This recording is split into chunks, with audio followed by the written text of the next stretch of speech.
Dostlar, akşamınız xeyir olsun. Marketdən nələr aldıq? Gəlin baxaq. Səs qalıcı yoxdur. Şokoladlar Məryəmə. Sonra ekran mənə qaranlıq gəlir, yoxsa mənə qaranlıq çək. Süt ucu biri də yoxdur. İçdik yenə. Bir dənə də belə balıq. Burada bir dənə də başqa çıxaq. Məryəmin işlədiyi, yemədiyi. Tamam. Alayım.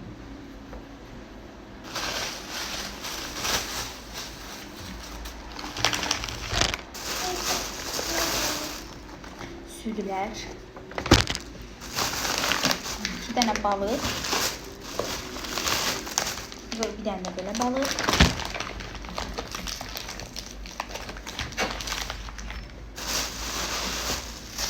Pomidor, Meryem topluyor.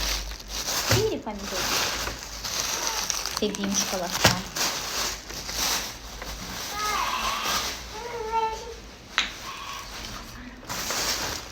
Çikolatası yok da burada.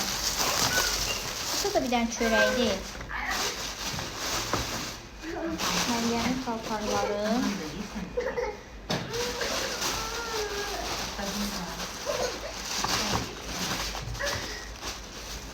Bu nedir, kırmızı renk almışsınız? O maşındaydı. Ha, bunu kesin ve gilaslar aldım ya, ondandı.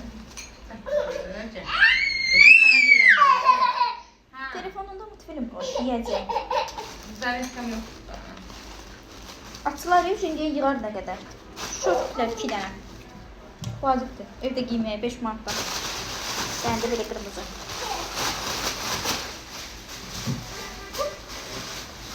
Sonra böyle konfet. Sustan. Bir tane böyle konfet.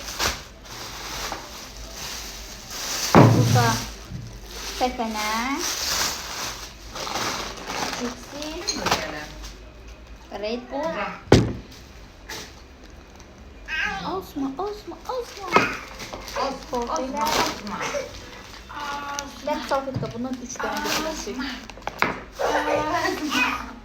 Meryem'e yemek kabı.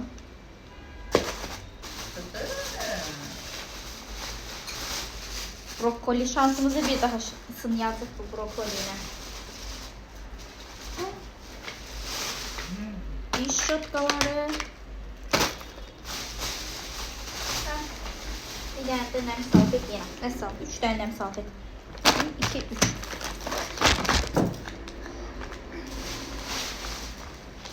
Hani bunun çeki?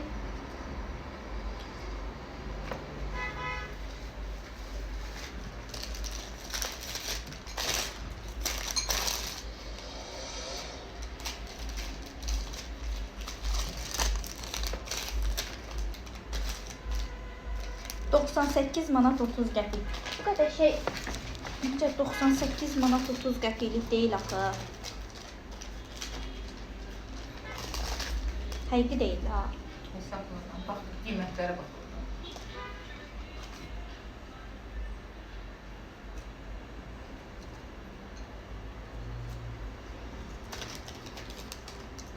Ne bileyim baba.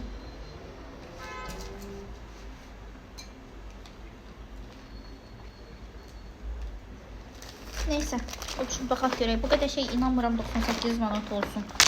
Oluktan mı?